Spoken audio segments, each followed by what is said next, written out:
दे। नमस्कार दोस्तों, नवी कक्षा में आप सभी का स्वागत है। मैं मोका सर आप सभी का स्वागत करता हूं। आज का पाठ है, कविता है किताबें। इसके बारे में हम जानकारी प्राप्त करने वाले हैं। अब हम स्वाध्याय के बारे में जानकारी प्राप्त करेंगे। पाठ के आधार पर वाक्य पूर्ण कीजिए। किताबों की अब बनी आदत नींद में चलने की। किताबें जो रिश्ते सुनाती थी, जिनके सेल कभी मरते नहीं थे। एक कविता में प्रयुक्त उर्दू शब्द तथा उनके अर्थ। अल्फाज। एक है अल्फाज, उसका अर्थ है शब्द। अल्फाज का मतलब है शब्द। दूसरा उर्दू शब्द है इल्म। इल्म। ये उर्दू शब्द है। इल्म यानी उसका अर्थ ज्ञान। ज्ञान। अल्फाज यानी शब्द, इल्म यानी ज्ञान। और तीसरा आइंदा। उर्दू शब्द है आइंदा। उर्दू शब्द है। आइंदा का मतलब है उसका अर्थ भविष्य में। भविष्य में, ये सब कविता में आने वाले प्रयुक्त भविष्य के बारे में। उर्दू शब्द। इस तरह से यहाँ पे उनके 3 शब्द हैं, अर्थ अल्फाज, इल्म और आइंदा, जिनके अर्थ हैं शब्द, ज्ञान और भविष्य में। किताबें यहाँ रखते थे, एक सीने पर, दूसरा है गोदी में, और देखिए कहाँ कहाँ हम किताबें रखते थे। सीने पर, गोदी में, घुटनों पर और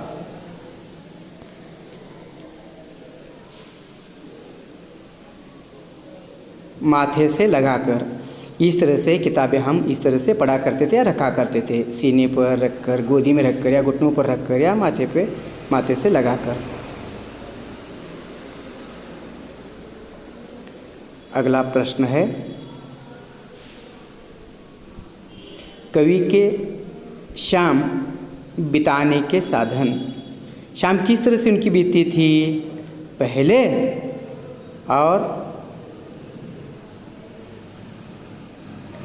पहले किताबों के साथ शाम बिता करती थी। पहले बहुत सारी किताबें थी, इसलिए पहले कवि की शाम जो है वो किताबों के द्वारा बीतती थी। लेकिन अब कंप्यूटर के पर्दे पर उनकी शाम बीत रही है। अब यहाँ पे किताबों को कौन पूछता है? कंप्यूटर के पर्दे के द्वारा ही हम ज्ञान प्राप्त करते हैं। देखिए इस तरह से, पहले किताबें, अब कंप्यूटर का पर्दा। इस तरह से जवाब लिखना है। कवि की सिसकी निकलने के 2 कारण। क्यों सिसकियाँ निकलती थी, उसके 2 कारण कौन से हैं? पहला है लफ्ज़ों की मानी गिरने पर। जो शब्द हैं वे शब्द गिरने पर या टूटने पर उनकी सिसकी निकलती थी। और दूसरा है अल्फाज टुंड लगने के कारण कवि की सिसकी निकलती थी। ये 2 कारण हैं।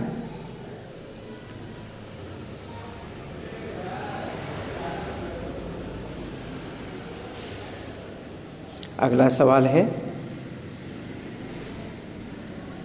पुस्तकों के पृष्ठ पलटने में अंतर। किस तरह से हम पृष्ठ यानी पन्ने पलटते थे तब और अब? 2 यहाँ पे सवाल होंगे। तब हम पुस्तकों के पन्ने या पृष्ठ किस तरह से पलटते थे? जीभ पर जायका आना। तब देखिए इस तरह से पृष्ठ पलटने पर जीभ पर उसका जायका आया करता था। अब उंगली से सिर्फ हम क्लिक करते हैं। उंगली से क्लिक करना, उंगली से क्लिक करने की वजह से उसका जायका हमें पता नहीं चलता था।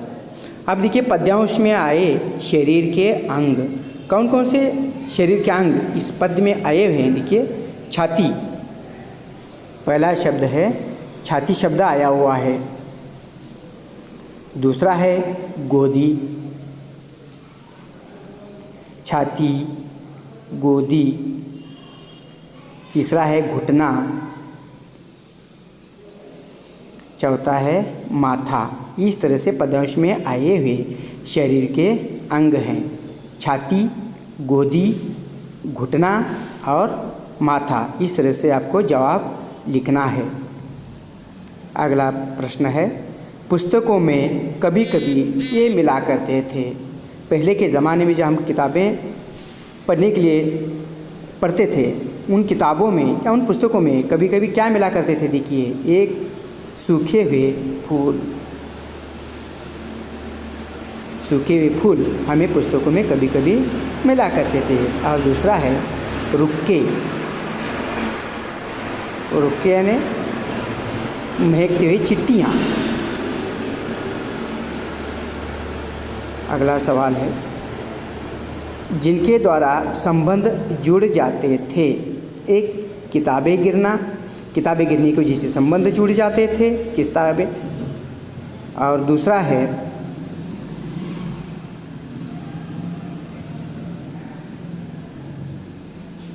किताबें उठाना। इस तरह से किताबें गिरना और किताबें उठाना, इनकी वजह से संबंध जुड़ जाते थे किताबें गिरने और उठाने के बहाने से। अगला सवाल है, पद्यांश में मानवीकरण किया गया है जिनका वे हैं किताबें। किताबों का यहाँ पर मानवीकरण किया गया है। और दूसरा प्रश्न है, जायका के अर्थ में प्रयुक्त शब्द है स्वाद। जायका यानी स्वाद। हम अपनी जीवा से पन्ने पलट लिया करते थे, इसकी वजह से हमें उसका स्वाद मिला करता था। कवि का घनिष्ठ रिश्ता था जिनसे वे, किनसे घनिष्ठ रिश्ता था? देखिए, पुस्तकों से कवि का घनिष्ठ रिश्ता था, जिनसे वे पुस्तकें पढ़ा करते थे। जायका यानी स्वाद। और जिसका मानवीकरण किया गया है वो है किताबें। किताबों का यहाँ पर मानवीकरण किया गया है। झपकी गुजरना यानी क्या? ये देखिए मुहावरा है, झपकी गुजरना। इसका देखिए क्या मतलब हो सकता है झपकी गुजरने का? पलक झपकना। झपकी गुजरना यानी पलक झपकना। कुछ ही पल में हम पलक झपकते हैं, कुछ देर के लिए हम पलकें झपकते हैं, उसे कहते हैं झपकी गुजरना। ग्रंथ रखकर पढ़ने का साधन। ग्रंथ यानी किताबें। किन पर रखकर हम पढ़ा करते थे? रिहल। रिहल पर रखकर हम ग्रंथ, किताबें वगैरह पढ़ा करते थे। पद्यांश में आया एक प्रसिद्ध पेड़ का नाम है नीम। नीम का पेड़ का यहाँ पे उल्लेख किया गया है इस कविता में। इस तरह से झपकी गुजरना ने पलके झपकाना। ग्रंथ जिस पर रखकर हम पढ़ा करते वो है रिहल। अगला सवाल, प्रथम 5 पंक्तियों का भावार्थ लिखिए। पहले 5 पंक्तियां हैं, किताबें झांकती हैं बंद अलमारी के शीशों से, बड़ी हसरत से तकती हैं, महीनों अब मुलाकातें नहीं होती, जो शामें उनकी सोहबत में कटा करती थी अब अक्सर। इस तरह से देखिए किताबें इस कविता की ये 5 पंक्तियां हैं जिनका हमें अर्थ यानी भावार्थ लिखना है। देखिए भावार्थ है, प्रस्तुत कविता में गुलजार जी ने पुस्तकों के साथ मनुष्य के पुराने क्षण, पुस्तकें आदान प्रदान, दुख दर्द, प्रेम संबंध, इसका चित्रण किया है। कंप्यूटर युग में किताबों से दूरियां निर्माण हो गई, इसका मार्मिक चित्रण किया है।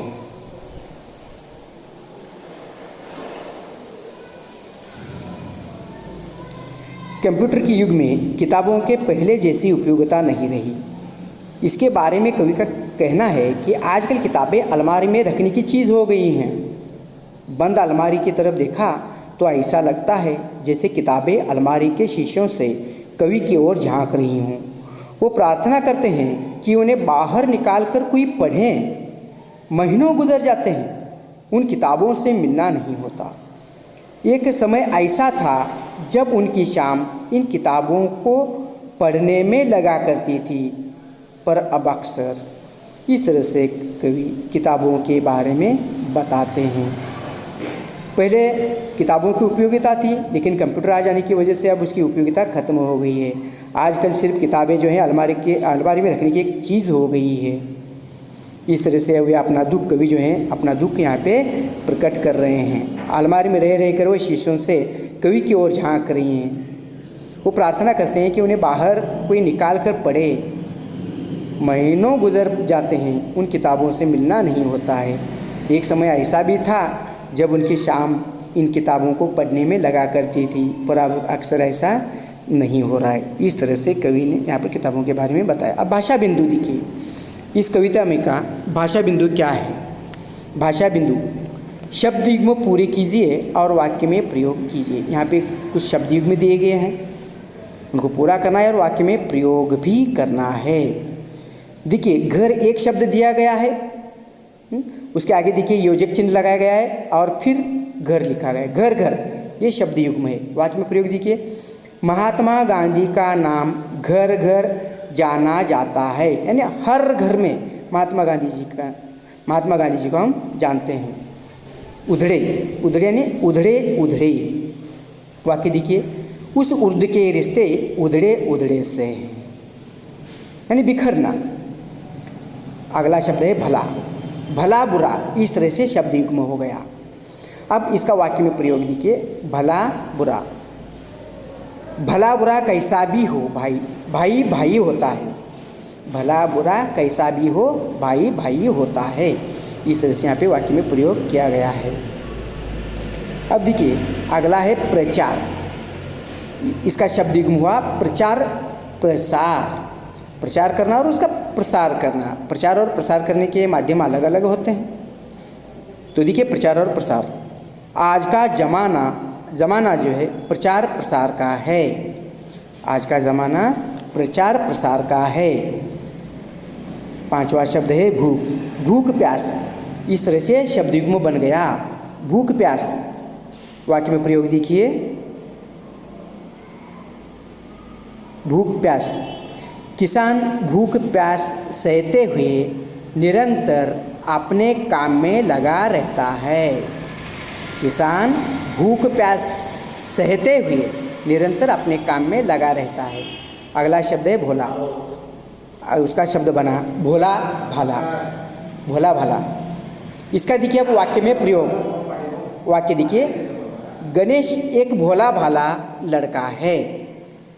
गणेश क्या है? भोला भाला लड़का है। धन्यवाद मित्रों। ये जो स्वाध्याय है वो आपने कॉपी में